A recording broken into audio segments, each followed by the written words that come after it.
नमस्कार, मैं चेतना और डीसी न्यूज इंडिया के साथ आप देख रहे हैं अब तक की खास खबरें। बिहार के नालंदा जिले के राजगीर स्थित दिगंबर जैन धर्मशाला में शुक्रवार को उस समय सनसनी फैल गई जब एक कमरे से तेज दुर्गंध आने की सूचना पुलिस को दी गई और सूचना मिलते ही जब पुलिस मौके पर पहुंची तब कमरा संख्या 6AB का दरवाजा खोला गया तो अंदर का दृश्य देखकर हर कोई सुन्न रह गया। कमरे के भीतर 4 शव फंदे से लटके हुए मिले। मृतकों में 2 पुरुष और 2 महिलाएं शामिल है। पुलिस ने प्रथम दृष्टया सभी मौतों को संदिग्ध मानते हुए जांच शुरू कर दी है। पुलिस ने कमरा सील कर फॉरेंसिक टीम बुलाई है। मौत के कारणों की जांच जारी है, जिसमें आत्महत्या या साजिश जैसे सभी पहलुओं पर गौर किया जा रहा है। पोस्टमार्टम रिपोर्ट का फिलहाल इंतजार है। कल यानी कि 7 फरवरी को ओला, उबर और रैपिडो ड्राइवर्स ने ऑल इंडिया ब्रेकडाउन हड़ताल का ऐलान किया है। ड्राइवर्स का आरोप है कि कंपनियां मनमांगे ढंग से किराया तय कर रही है, जिससे उनकी आय असुरक्षित हो गई है। इस हड़ताल से लोगों को कैब, ऑटो और बाइक टैक्सी बुक करने में परेशानी हो सकती है। ड्राइवर्स ने इस हड़ताल को ऑल इंडिया ब्रेकडाउन नाम दिया है। Telangana gig and platform workers union ने राष्ट्रीय मजदूर संगठनों के साथ मिलकर इस हड़ताल का ऐलान किया। यूनियन ने केंद्रीय सड़क परिवहन और राजमार्ग मंत्री नितिन गडकरी को एक पत्र लिखकर अपनी समस्याओं के बारे में बताया है। यूनियन ने कहा कि ये मुद्दे लंबे समय से लंबित और अनसुलझे हैं। यूनियन ने कहा कि चूंकि ओला, उबर, रैपिडो, पोर्टर और अन्य एग्रीगेटर प्लेटफॉर्म पर ऑटो, कैब और बाइक टैक्सी चलाने वाले ड्राइवरों के लिए सरकार के द्वारा तय किराया प्रणाली नहीं है, इसीलिए कंपनियां खुद ही किराया तय करती है। पत्र में लिखा गया कि कंपनियों के ही किराया तय करने की वजह से लाखों ट्रांसपोर्ट वर्कर्स में इनकम को लेकर इनसिक्योरिटी है। इससे शोषण और खराब वर्किंग कंडीशन पैदा हो रही है।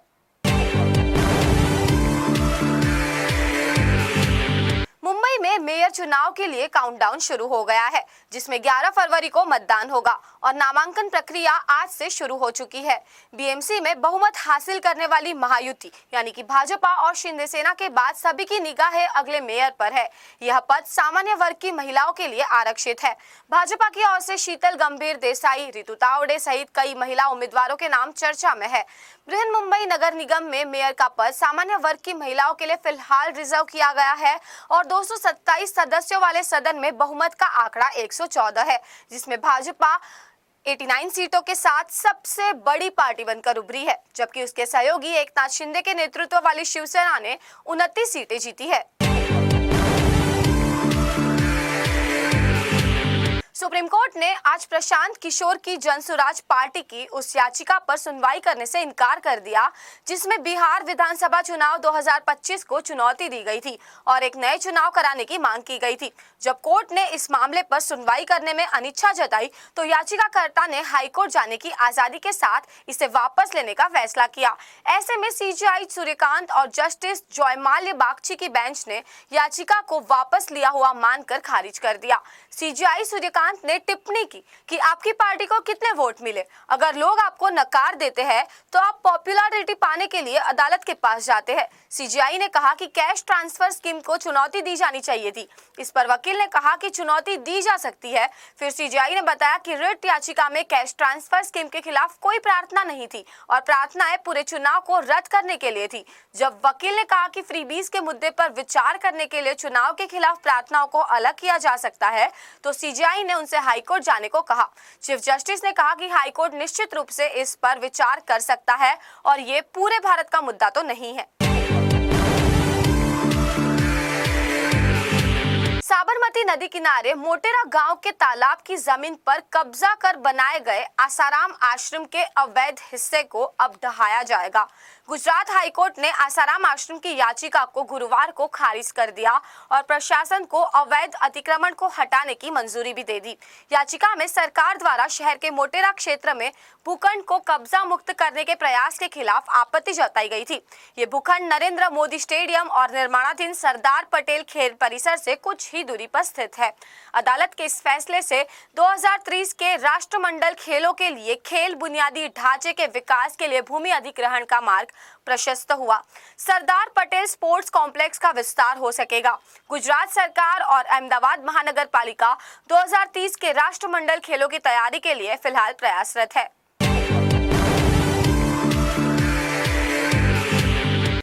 सार्वजनिक क्षेत्र की कंपनी हिंदुस्तान एरोनॉटिक्स लिमिटेड को एक बड़ा झटका लग सकता है। 5वीं पीढ़ी के उन्नत मध्यम लड़ाकू विमान परियोजना से HAL के बाहर होने की आशंका है।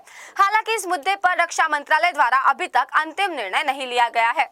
इसी बीच भारतीय वायुसेना इस साल मई में LCA मार्क 1A लड़ाकू विमान परियोजना की समीक्षा भी करेगी। इसके बाद ही वह इन विमानों की डिलीवरी स्वीकार करने का निर्णय करेगी। आपको बता दूं कि वायुसेना ने 2 चरणों में 180 मार्क 1A विमानों का ऑर्डर दिया है, लेकिन इनकी डिलीवरी में देरी हो रही है। आम आदमी पार्टी के सांसद राघव चड्ढा ने बुधवार को राज्यसभा में खाद्य पदार्थों में मिलावट का मुद्दा उठाया। उन्होंने कहा कि बाजार में शुद्धता का झूठा लेबल लगाकर जहर बेचा जा रहा है। दूध में यूरिया, आइसक्रीम में डिटर्जेंट, सब्जियों में ऑक्सीटोसिन और पनीर में कॉस्टिक सोडा की मिलावट की जा रही है। ऑक्सीटोसिन एक हानिकारक रसायन है जो चक्कर आना, सिर दर्द, हृदय की गति रुकना, बांझपन, कैंसर जैसी गंभीर बीमारियां पैदा कर सकता है।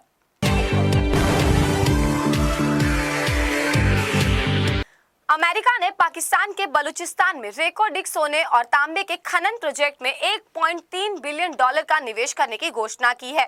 ये $7 बिलियन का प्रोजेक्ट 2028 तक उत्पादन शुरू करेगा। कनाडाई बेरिंग माइनिंग कॉर्प के साथ साझेदारी में विकसित इसमें अमेरिकी एक्सिम बैंक का निवेश है। सुरक्षा चिंताएं है, लेकिन पाकिस्तान इसे आर्थिक विकास के लिए एक बहुत बड़ा महत्वपूर्ण प्रकल्प मानता है। ये प्रोजेक्ट कनाडाई माइनर बेरिंग माइनिंग कॉर्प द्वारा पाकिस्तानी अधिकारियों के साथ साझेदारी में विकसित किया जा रहा है। इस प्रोजेक्ट में यूनाइटेड स्टेट्स के एक्सपोर्ट इंपोर्ट बैंक के जरिए अमेरिकी निवेश किया जाएगा। इस प्रोजेक्ट में 50% हिस्सेदारी बेरिक की है, जबकि बाकी 25% हिस्सेदारी 3 फेडरल सरकारी कंपनियों की है और 25% हिस्सेदारी बलूचिस्तान सरकार की भी है।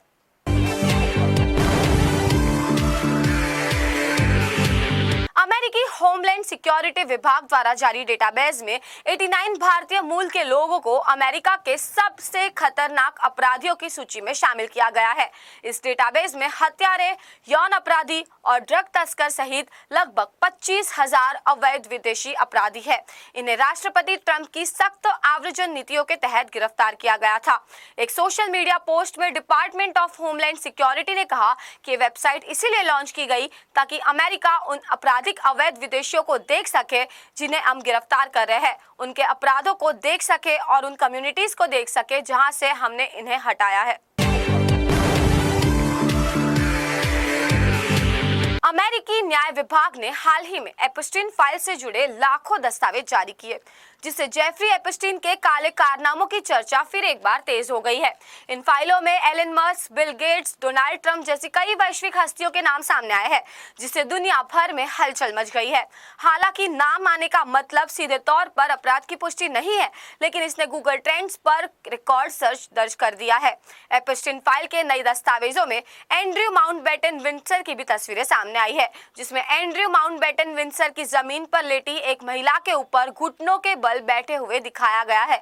इसके साथ साथ छोटी बच्चियों की तस्वीरें भी इंटरनेट पर सनसनी फैला चुकी है।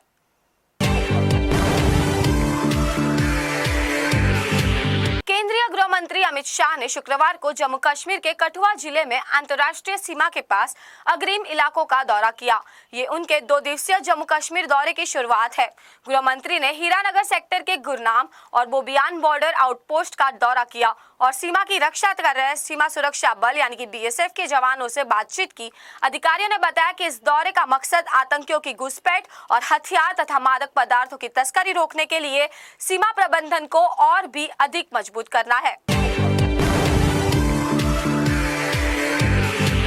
संसद के बजट सत्र का आज 8वां दिन है।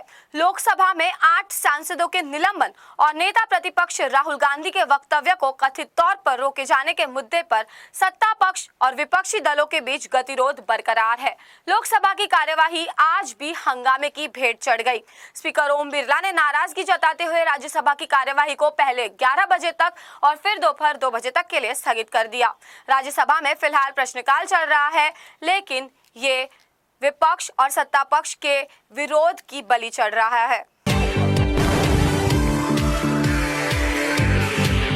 यूपीआई से लगातार बढ़ते लेन देन के बीच ग्राहकों से फ्रॉड होने की खबरें भी बढ़ रही है। आरबीआई ने इस पर कहा कि यूपीआई से होने वाले लेन देन में फ्रॉड के बाद ग्राहकों को 25,000 रुपए तक का मुआवजा दिया जाएगा।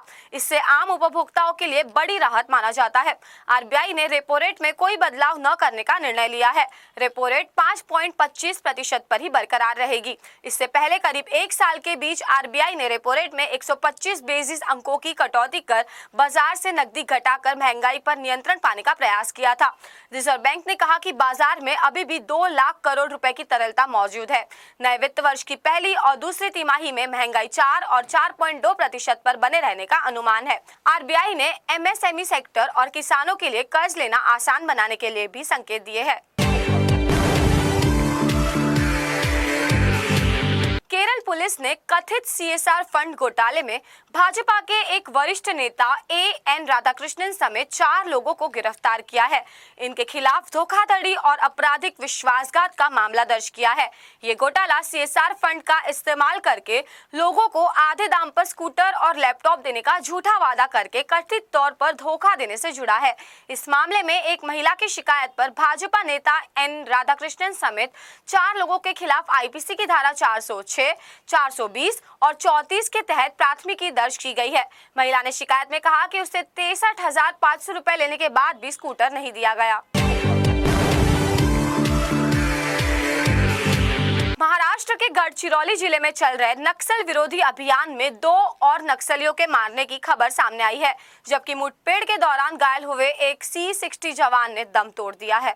नक्सलियों के खिलाफ यह अभियान 3 दिन पहले शुरू किया गया था, जिसमें अब तक 3 नक्सलियों को मार गिराया है। महाराष्ट्र के गढ़चिरौली में नक्सलियों के खिलाफ मुठभेड़ में अब तक 3 नक्सलियों के मारे जाने की खबर है, वहीं एक घायल जवान ने दम तोड़ दिया है।